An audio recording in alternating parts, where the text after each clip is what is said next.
আধুনিক নিউরোসায়েন্স বলে, যখন একজন মানুষ ছন্দময় উচ্চারণে কোনো পবিত্র বাণী যেমন কোরআন পাঠ করে বা শোনে, তখন মস্তিষ্কে আলফা ওয়েভ নির্গত হয়।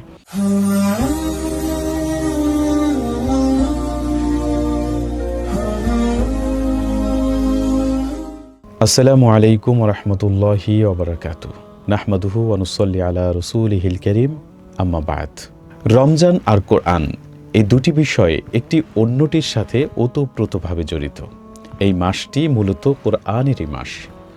প্রিয় দর্শক, আজ আমরা জানব কেন রমজানে কোরআন তেলাওয়াত অন্য সময়ের চাইতে বেশি গুরুত্বপূর্ণ, এবং এর পেছনের কিছু বিস্ময়কর তথ্য সম্পর্কে আমরা সংক্ষিপ্ত আপনাদের সামনে আলোচনা করব ইনশাআল্লাহ তাআলা। পবিত্র কোরআনুল কারীমে মহান আল্লাহ রাব্বুল আলামিন ইরশাদ করেছেন, শাহরুর রমাদানাল্লাযী উনজিলা ফীহিল কুরআন হুদাল লিন-নাসি ওয়া বাইয়িনাতিম মিনাল হুদা ওয়াল ফুরকান। রমজান মাস যাতে কোরআন নাজিল করা হয়েছে মানুষের হেদায়েতের জন্য এবং সত্য মিথ্যার পার্থক্যের সুস্পষ্ট প্রমাণ হিসেবে। সূরা বাকারা আয়াত ১৮৫। রাসূল করিম সাল্লাল্লাহু আলাইহি সাল্লাম হাদিস শরীফে ইরশাদ করেছেন, আস-সিয়ামু ওয়াল ফুরকানু ইয়াশফাআনি লিল আবদি ইয়াউমাল কিয়ামা। কিয়ামতের দিন রোজা এবং কোরআন বান্দার জন্য আল্লাহর কাছে সুপারিশ করবে। এবারে আমরা একটু বিজ্ঞানের ভিত্তিতে আলোচনা করতে পারি কোরআন তেলাওয়াত সম্পর্কে। আধুনিক নিউরোসায়েন্স বলে, যখন একজন মানুষ ছন্দময় উচ্চারণে কোনো পবিত্র বাণী যেমন কোরআন পাঠ করে বা শোনে, তখন মস্তিষ্কে আলফা ওয়েভ নির্গত হয়। এটি মানুষের দুশ্চিন্তা কমায় এবং হার্টবিট স্বাভাবিক রাখে। বিশেষ করে উচ্চ স্বরে তেলাওয়াত করলে ফুসফুসের কার্যকারিতা বৃদ্ধি পায়। যেমন কোরআন পাঠ করে বা শোনে, তখন মস্তিষ্কে আলফা ওয়েভ নির্গত হয়।